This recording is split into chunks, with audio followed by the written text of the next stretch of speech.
Chers frères bien-aimés, nous voici réunis encore en cette première heure de ce jour du mardi 13 août 2019.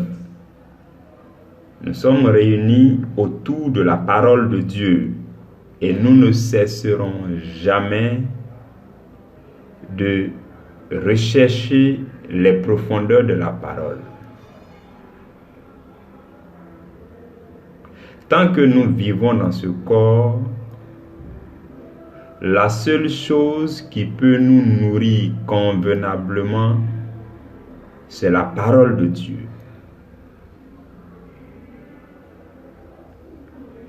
C'est pourquoi Jésus dit à la femme samaritaine au puits de Jacob, Jésus lui dit,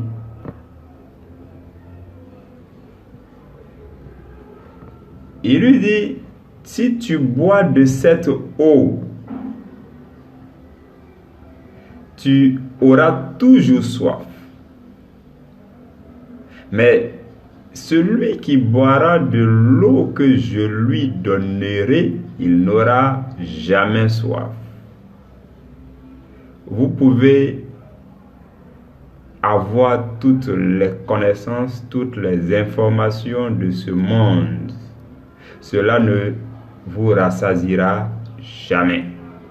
Seules les profondeurs de la parole de Dieu nourrissent nourrissent convenablement le cœur de l'homme. Seule la parole de Dieu a été destinée à satisfaire ton âme et mon âme. Voici pourquoi nous sommes accrochés à la parole. Et aujourd'hui encore, toujours dans le cadre de notre enseignement sur l'humilité, nous allons aborder un autre sous-thème. Découvrons 3 façons de reconnaître la fausse humilité. Découvrons 3 façons de reconnaître la fausse humilité. Aussi bien qu'il existe la vraie humilité, il existe la fausse humilité. Il y a toujours une contrefaçon en chaque chose. Tout ce qui est véridique, original, Satan s'arrange pour en faire une contrefaçon. Voici pourquoi il est important pour vous et pour moi de parler de la contrefaçon de l'humilité. Et nous allons voir cela en 3 points. Mais avant, nous allons lire 2 textes. Le premier texte biblique est de Colossiens chapitre 2. Nous allons y lire 2 versets. Le verset 18 et le verset 23. Je lis la parole de Dieu. Que personne, sous une apparence d'humilité et par un culte des anges, ne vous ravisse à son gré le prix de la course. Tandis qu'il s'abandonne à ses visions, il est enflé d'un vain orgueil par ses pensées charnelles. Et le verset 23 dit, ils ont en vérité une apparence de sagesse, en ce qu'ils indiquent un culte volontaire de l'humilité et le mépris du corps, mais cela est sans valeur réelle et ne servent qu'à satisfaire la chair.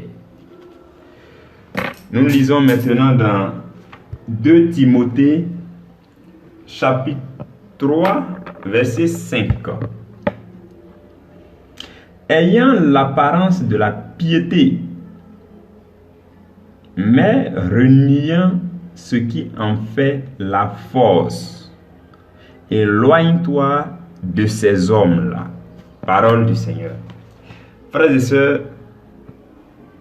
notre méditation de ce jour n'a pas pour but de faire de nous ceux qui vont aller à leur tour contrôler, inspecter, corriger les autres. Non.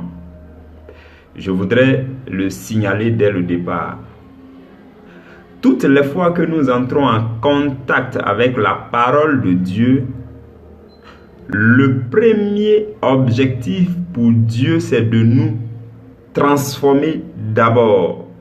Et une fois que nous-mêmes nous sommes transformés, nous pourrons impacter les autres, soit par notre comportement, soit par nos actions, soit par nos conseils. Donc la première chose à propos de la fausse humilité, c'est de vérifier en nous-mêmes. En nous-mêmes. Si ces mauvaises semences ne sont pas en nous. Souvenez-vous que Jésus dit, au lieu d'aller chercher s'il y a de la paille dans les yeux de ton frère, il faut vérifier d'abord s'il n'y a pas de la poutre dans tes yeux. Toutes les fois que nous enseignons, je voudrais que nous l'ayons à l'esprit.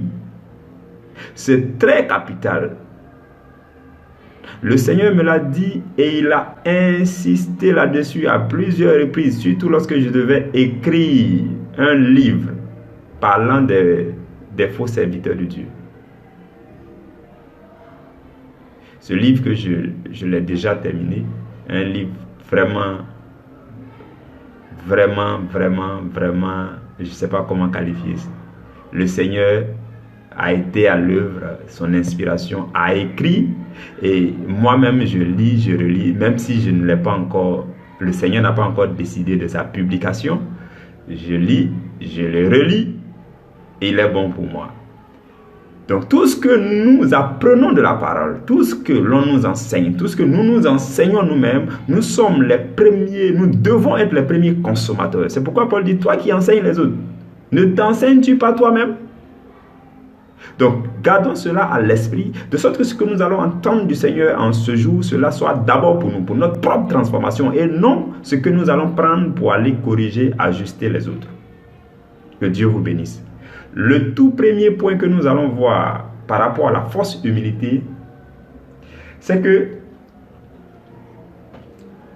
la fausse humilité fait que l'on fait les exercices de piété subis pour l'apparence. Si vous voulez reconnaître en vous ou en quelqu'un d'autre la fausse humilité, vous verrez que vous faites, ou bien il fait, des exercices de piété subis. Subis. Exercice de piété, entendons par là tout ce qui est jeûne, prière, toute forme d'ascèse, tous les exercices qui consistent à soumettre le corps à une certaine difficulté, à des privations et autres. C'est ça les exercices de piété. Et donc, la plupart du temps, ceux qui ont en eux la semence de la fausse humilité, ceux-là font des jeûnes, mais visiblement, ils subissent le jeûne. Il ne le fait pas, il n'y prend pas plaisir. Il jeûne, mais vous remarquerez qu'il jeûne, mais si ça ne tenait qu'à lui, il n'allait pas jeûner. Il n'y voit aucun intérêt, il n'y prend aucun plaisir. Il ne fait que subir le jeûne. Et il le fait pour l'apparence. Il le fait pour que on dise de lui qu'il jeûne aussi. Il le fait parce que tous les frères sont en train de faire. Il le fait. Les frères le font avec plaisir, en louant, adorant Dieu. Mais lui, il le fait avec le cœur serré, la mine serrée, en train de subir l'exercice de piété. Nous avons dit que l'humilité, c'est le fait de se soumettre de Dieu, de se soumettre à Dieu, de se soumettre à la parole de Dieu, d'obéir à Dieu, de nous abaisser face à Dieu. Si donc vous jeûnez et que vous ne prenez aucun plaisir à ça, c'est-à-dire vous vous soumettez à Dieu, vous faites ce que Dieu a dit de faire, mais en réalité, c'est dur pour vous. En réalité, vous êtes en train de subir. En réalité, cela vous fatigue. En réalité, vous n'avez aucun intérêt, aucun plaisir là-dedans. Vous êtes en train de subir les exercices de piété. Et ça, c'est le premier point relatif à la fausse humilité. Ce n'est plus de l'humilité, ce n'est plus de la soumission volontaire à Dieu, ce n'est plus une action agréable, ce n'est plus un sacrifice agréable. Donc la première chose, les exercices de piété qui sont subis pour l'apparence. Pour l'apparence. La deuxième chose, c'est la soumission par peur ou par honte et non par amour. C'est-à-dire, puisqu'on a dit que l'humilité c'est de se soumettre à Dieu et aussi se soumettre aux supérieurs hiérarchiques, à l'église, le respo, tout ça, se soumettre aux anciens, alors si nous nous mettons à nous soumettre à eux par peur et par honte, nous ne sommes plus en train d'être humbles. Parce que on risque d'évoluer aveuglement. Ce n'est plus par amour pour Dieu, ce n'est plus par respect pour Dieu, par crainte de Dieu que nous le faisons, mais nous le faisons par honte. Par honte, ou bien par peur, ou bien parce que si je ne le fais pas, le pasteur, le berger va me voir comme si, ou bien il va me réprimander, ou bien il va me...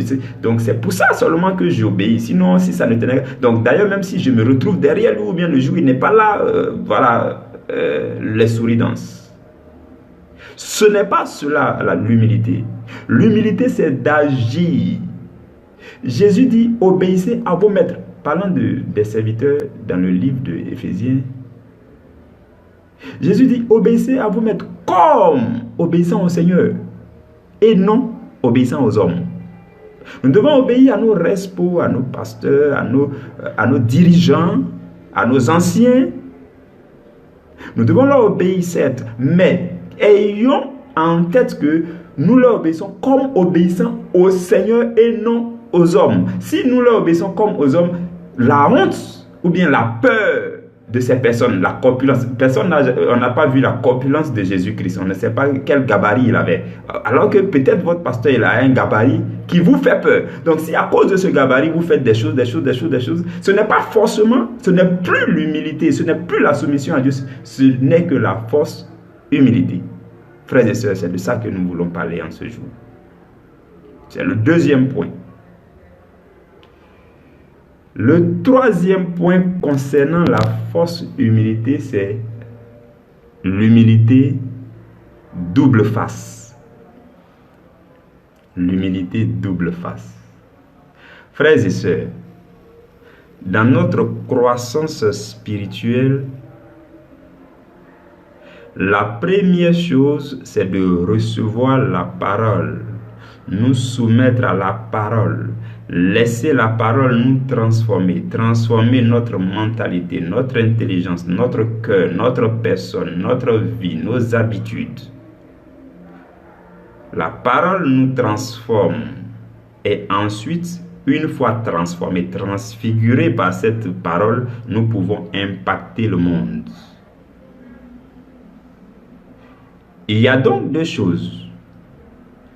L'intérieur qui doit être propre pour que ensuite l'extérieur soit propre. Les deux faces doivent être nettoyées selon le Seigneur. Mais le Seigneur insiste pour que la face intérieure soit d'abord propre afin que l'extérieur aussi devienne propre. Il dit, celui qui a créé l'intérieur, celui qui a créé l'extérieur, n'a-t-il pas créé aussi l'intérieur? Parce que la fausse humilité consiste à montrer à tout le monde que nous sommes accomplis, nous sommes spirituellement matures, voilà. Alors que à l'intérieur, nous ne sommes pas solidement assis. À l'intérieur, l'intérieur n'est pas nettoyé. La lumière de Dieu n'a pas suffisamment frappé le cœur pour que toutes les zones d'ombre, l'obscurité dans le cœur disparaissent, pour que l'intérieur de la coupe soit nettoyé. Cela n'est pas encore fait, mais nous nous employons. Jésus dit aux pharisiens, il dit, vous êtes des tombeaux blanchis. Il dit, de l'extérieur, vous faites bonne apparence. Vous avez une autre face, cette face de l'extérieur là, elle apparaît très bien, elle luit bien, mais à l'intérieur, ce sont des ossements. À l'intérieur, c'est de la pourriture. La face intérieure est sale. Et on fait tous nos efforts pour montrer aux gens que la face extérieure, elle est belle. Voici la fausse humilité.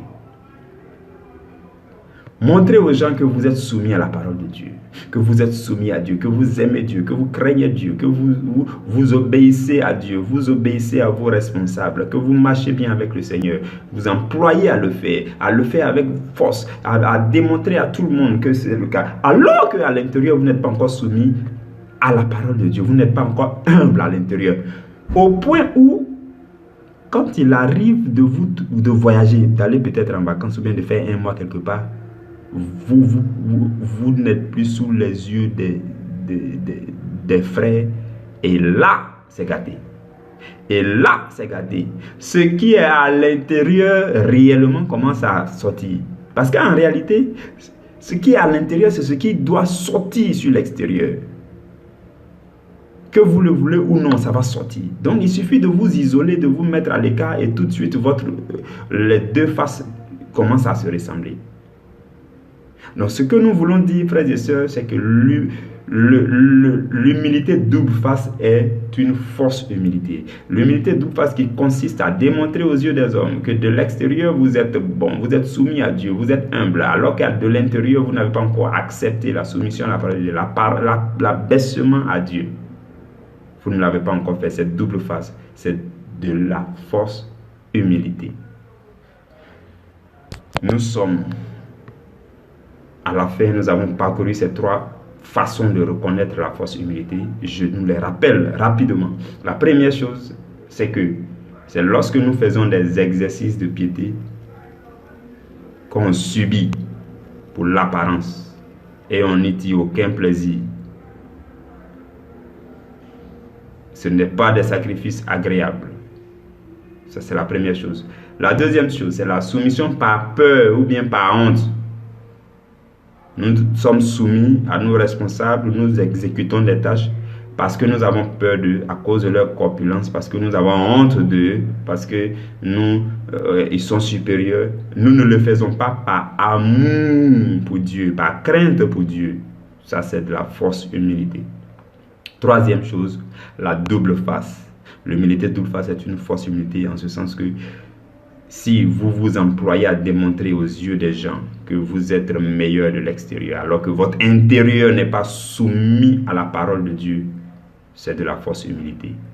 Je prie que le Seigneur nous aide à nous ajuster nous-mêmes d'abord, par rapport à tout ce qui vient d'être dit, nous ajuster nous-mêmes, notre être intérieur, notre vie, notre relation vis-à-vis de Dieu, notre sincérité vis-à-vis de Dieu. Lorsque nous sommes à genoux devant Dieu, est-ce que nous mettons réellement notre cœur à nu? Est-ce que nous sommes réellement soumis à Dieu, à sa parole? Est-ce que nous sommes réellement humbles? Je prie que Dieu nous communique, nous fasse d'abord tomber des écailles de nos yeux à travers ce que nous venons de découvrir à propos de la fausse humilité, et que Dieu nous recharge de force pour que nous devenions de plus en plus meilleurs. Nous devenons matures, fils et filles du royaume, au nom puissant de Jésus-Christ de Nazareth. Amen.